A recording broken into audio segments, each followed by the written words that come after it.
What's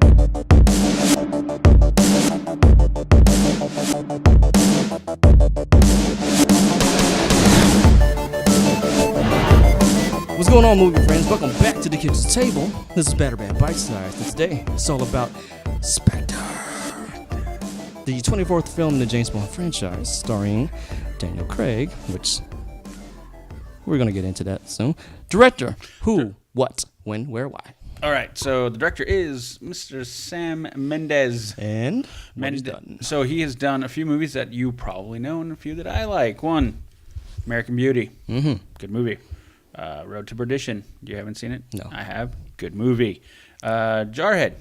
No, I've seen that one. Like that movie. Pretty good movie. Yeah. Revolutionary Road. Haven't seen it, so don't know. Away We Go. Haven't seen that.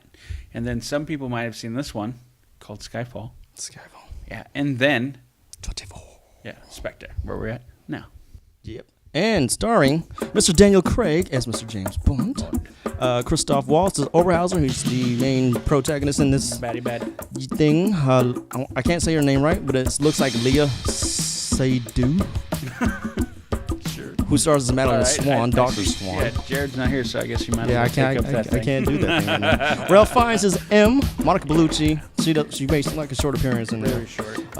Ben Whishaw is cute, which is awesome dude. Naomi Harris, she doesn't really do much as Moneypenny, which is kind of sad, but Yeah. you know, she's actually pretty awesome. Yep. Dave Bautista, which I have something to say about him. We'll go into the points later. Andrew Scott as C, which you guys may know from Sherlock as Moriarty. Moriarty. And I think that's it.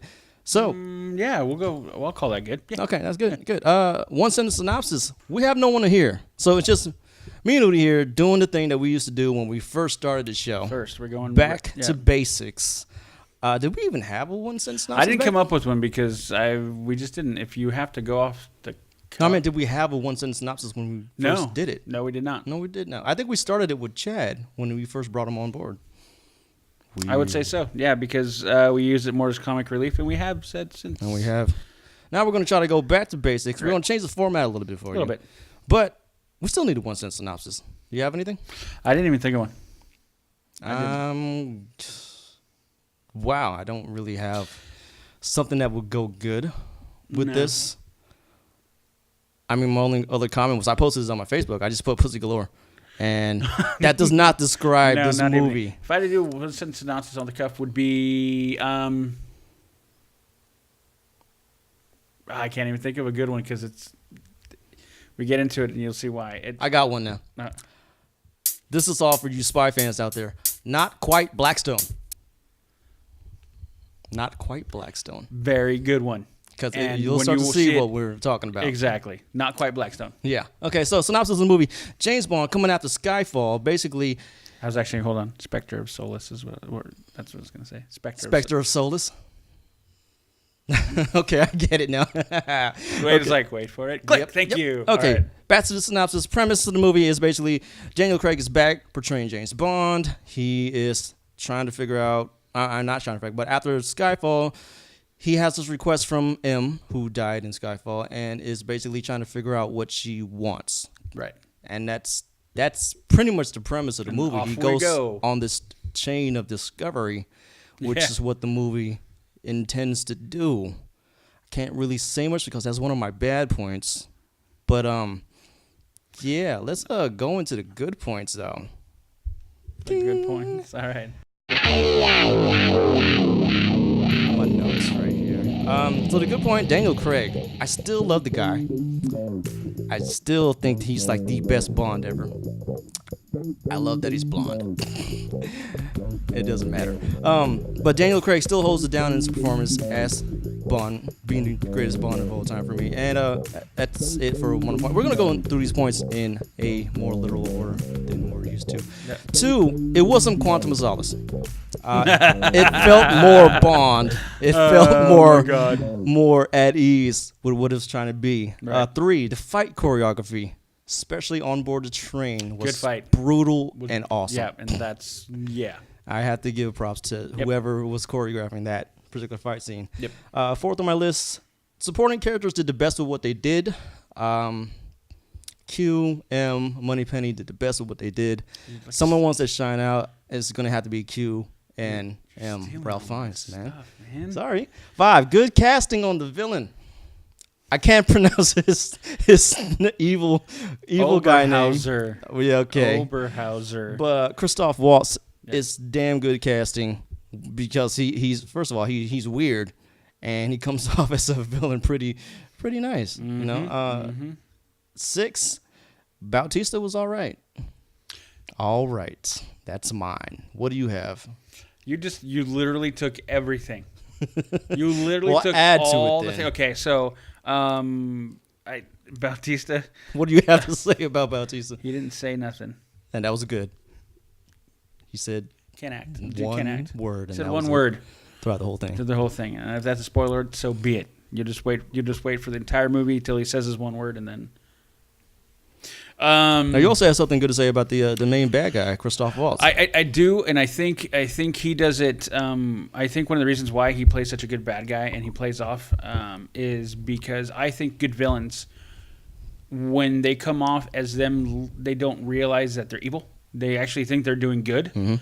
I think that when an actor can pull off that, to me is like very, very good. Just like their belief systems, they absolutely believe it. And so when you go to confront them and try to stop them, they're almost at a quandary. It's like, why are you even stopping me? Why don't you get what I'm saying here? Can't you see that this is good? So I think that's what's good. I did really like Ralph Fiennes as M. I think he had hints of what he was going to have at the very end of Skyfall and through the movie of Skyfall. But he really comes. I wanted a little bit more of him. You really think he could cover Judi Dench's roles? Yeah. I think he will. I think he will. It's going to be different. Yeah. But I think he has that ability to do it quite easily. Actually, I think he'll be just fine. A different M that we had before, but still a really good M, and I think he did really good in that. Really, I think, and then. I don't know. I think that's pretty much it. I do like small touches of the movie. So the positives are, and this is in the podcast, is I like the small, like, it's very English. You know, they're very proper. Even when they're in a life and death situation, or something's going on, or like James Bond is getting ripped a new one by M, the way the whole exchange goes is all very proper. And so you'll see different touches of this through the entire movie. And I did like a lot of the visual kind of subtext through the movie. A lot of visual subtext put in there, and we kind of talked about it and touched on it. Yeah, we're talking about themes at one point. Yeah, and then it's all visually done. You know, you can look at stuff and people coming out of shadows, and then, you know, choices being made, and it's very, like, it's literally like right there's a choice. You visually can see choices, and there's a lot of things like that, symbolism throughout the movie that I thought was really good. I mean, when we're talking about themes, we're also we came up with two themes. That one was surveillance that they were trying to expose within this movie. The other one was coming out of the shadows, because if you notice throughout the movie, everyone's always in the shadows, and they're coming out of the shadows. Yep. You know. Okay, I think those are the good parts. Yep. Let's move on to the bad, the womp womps. Okay, bad. Number one, again for me, is going to be Daniel Craig. Daniel Craig phoned in his performance, in my opinion. Disagree. You say that he's comfortable in disagree. this again now. Disagree. For me, it just felt like, I'm good at being Bond. I don't need to do anything. This is just me. And to me, that's the evolution of the character. But now I'm also starting to think he's been playing the same character in every movie he's been in now. Interesting. I don't know. It just that's me. I liked him, and I still have my things to say about him. 2, weak story. It felt like a checklist of what needs to be in a Bond film. Just marking them off. Yep. Too many locations, which is number 3 for me, for a simple plot, like I just said in the premise. Just way too many places they had to go. The pacing, because of that, the pacing was off. Yep. Because of so many locations they had to go to, they'll spring forward really fast at one point and then just lull at some other point, and it doesn't make sense when they do it. No, it feels. You have to check your watch when you're like, and when is this going to be over? Because we want to see someone get their ass kicked now. Yep. Number 5 for me is starting to feel a little piercy. And it may have something to do with the Pierce production team. Brosnan. Yeah, Pierce Brosnan. It may have something to do with the production crew that's now taking over. Apparently, we did not see the MGM logo in the front of the movie anymore, which means something that had to change within that management team, and decisions are being made. Yep. Which probably explains why it's starting to fall back. The feel is definitely different, yeah. A little different than Skyfall was. Unbelievable love story. We're not going to go into that one. No, please don't. It hurts my head. And decisions that were, I think that was part of my number 5, was decisions that are starting to feel not part of what it should be. They're doing decisions because it's cool, not because it serves the story. Yep. One for me is the Lamborghini. You like the Lamborghini, I just didn't see a big. Okay, for me, it just felt there was unnecessary to have so many sports cars in one thing. Aston Martin, the DB10 and that Lamborghini Countach. Yeah. I don't know. There's the meteorite that served no purpose. I'm like, there's a meteorite halfway through the story, or is it like more 3/4 of the way through the story? Spoiler alert. That's not even. I No, can't not even really. say that's a spoiler because it has nothing to do with the story. Just look out for a meteorite, and if you guys find out what it means, tell me, Yeah, please. 'cause I wanna Leave a know too. comment below. No, The one-shot opening scene, it's amazing, but that's not a negative. it's not a negative. But I'm saying as part of number 7, which is Oh, their decisions because they Gotcha. look cool. Gotcha. I love that opening shot though, because the opening shot is just one fluid shot for about 5 minutes, It's pretty cool. and on a technicality scale, I mean it's pretty hard to pull It's off. pretty cool. You gotta corral every single person, every extra, every actor, every camera operator, every jib operator, every lighting person to make sure that this goes off without a hitch. My bad points. Actually, my bad points kind of speaks to your one-sentence synopsis. Uh-oh. A very flat and weak representation of Spectre. Now, I could go on, and we do go on and on, but really, to make it really short, Spectre just comes off very, like, you have no idea what they're there for, what they're doing, anything. So, as an organization, so in Bond lore and Bond classic Bonds, you know what Spectre's about. They actually have an acronym, what Spectre stands for. Yep. So you know what it is, and you understand that Spectre doesn't care. They'll kill whoever and do whatever to do to get their mission accomplished. In this movie, how many people did Spectre kill? I didn't see anyone. So my point is, Spectre, for being the organization, and this being called Spectre, Spectre, Special Executive for Counterintelligence, Terrorism, Revenge, and Extortion. that's what Spectre stands for. That's a criminal syndicate. See, nothing We didn't get of it. anything about that. Nothing. So it's really a letdown when you have the movie called Spectre, and Spectre is weak. Instead of, it's an enigma. Weak. It is. You just don't know what it is. So either you know Spectre from the classic Bonds, because if you don't know Spectre from the classic Bonds, you're going to have no idea who Spectre is in this one, because you think Spectre would just be that Oberhausen, Yeah. Oberhauser.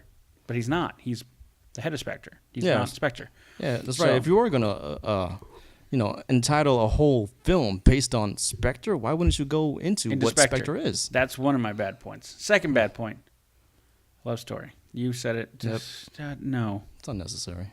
No. Is Transporter 3 unnecessary? Yep. Oh my gosh. And then the final fight sequence, I don't want to give it away. It's because that's spoilery. Just Fight or the fight boat. sequence? Well, the final action sequence. Oh, okay. Boat. Da-da-da-da-da. Oh, okay. Yeah, you guys see it. Issues with that. Quite a few issues with that. So Like issues with logic? yeah, like illogical. Most people, I was just like, what? That's no. So a little bit beyond outside of the realm of realism, which kind of bugs me because it goes in the face of what this new these new series of Bond films has been, which is a little bit more grounded in what could really happen. Yeah. That last action sequence, I was like, no, would not happen. Yeah, but so that was kind of like my Yeah. point where it was starting to feel a little more Piercy Brosnan. Pierce Brosnan, yep. That guy was just way too cool. Yeah. So yeah, I mean, those are my bad points, really. Those are, I mean, just just in a convoluted story. Like a lot of extra felt too long, ran too long. Could have cut a lot of it shorter. Could have gone through a direct pacing. You mentioned, so that kind of stuff. Yeah, just not good. Like kind of disappointed with that. All right. Just roundtable. real Felt quick. like Quantum of Solace, Oh, but not as Quantum. bad. Not as bad. Not as bad. So, I mean, roundtable in this, man, it's really hard being a fan. I mean, being a fan, I want to say do it, but being a film guy who would like stuff that makes sense, I kind of want to say meh. But it's not that bad. It's not Quantum. I'm going to keep on. That's a new T-shirt. It's not Quantum. Yeah. I'm with that. So I'm going to have to say do it for this one. You have to see it because, I mean, there are, okay, number one, there's that opening shot that's just on a technical scale. It's amazing. And then there's Bond and Bautista getting it on. Those two make it worth it to go see. Good fight. At least, minimum. Good fight. What are you? Yeah. I don't know. I'm in the same boat. I'm in the same exact.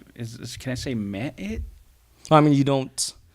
What's the word I'm looking for? You don't regret seeing it, right? No, It's not that I'm mad. I'm just disappointed that it wasn't more. Yeah. That we thought it was. Yeah, it just seeing Spectre and coming off of Skyfall, and it was just. I mean, the analogy I had is for everyone who knows, you had such a high from Casino Royale, and then we got Quantum of Solace. Took a step back with that. Ugh. And I think we kind of had to, again, not as bad as Quantum, but has that same feel. So. And then we jumped when Skyfall came out. Yeah. Because we got a new director in Sam Mendes. And he's an amazing director, so. And then now the same director brings us back a little bit. So I'm going to go with you. I mean, it's still a good movie, just it wasn't what I'd hoped for and I was wanting. So still do it. It's still a good enough movie, still enjoyable. There's still enough stuff in that movie to enjoy. But as a Bond aficionado fan that I am, growing up watching those movies, it's kind of like, touches are cool, but then it just wasn't enough with the direction that they had been plotting for the last 4 films. Yeah. Or 3 films. Yeah. So, yeah. So, I mean, if you're a Bond guy, I'd say go ahead and watch it. There's some stuff in there that just makes no sense. There's a couple plot holes that makes no sense. There's decisions in there that you'll be like, what the? Yeah. Why would you even do that? Yep. There's casting that's a little bit rough around the edges. Yep. And there's it's not perfect. there's the heinous nonstop location jumping, which may get a little tedious. But overall, I mean, it's still a movie that's it's still a Bond movie. It's still a Bond movie. It really is still a Bond movie. It's still a Bond movie. So you have to be a fan to actually like it. Yep. Or if you just see it at surface level, bang bang action, I guess you can go see it too. Although we have to warn you, there are some slow parts here and there that will come out of nowhere. So just know that the pacing is off. Yep. But the action is still good in those scenes. Yeah, when it goes into action, the action's good. Yeah. So anyway, what's our next movie? That would be the Hunger Games. Hunger Games. Mockingjay Part 2. Part 2. Everyone, pay attention for that one. Remember also to like, favorite, and subscribe. And remember to check out our iTunes spoiler podcast. You're going to hear all the nitpicks that we're talking about it on that particular thing. But as always, I have been Leon. That's Hury. Usually here would be Jared, or there, or Chad, or Chris. Yep. It's just us doing it old school style. Yep. And until then, see you guys later. See you.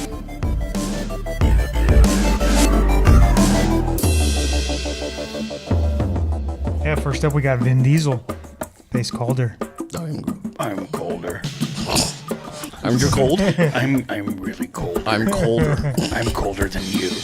we got Rose Leslie. Hello there. Plays Chloe.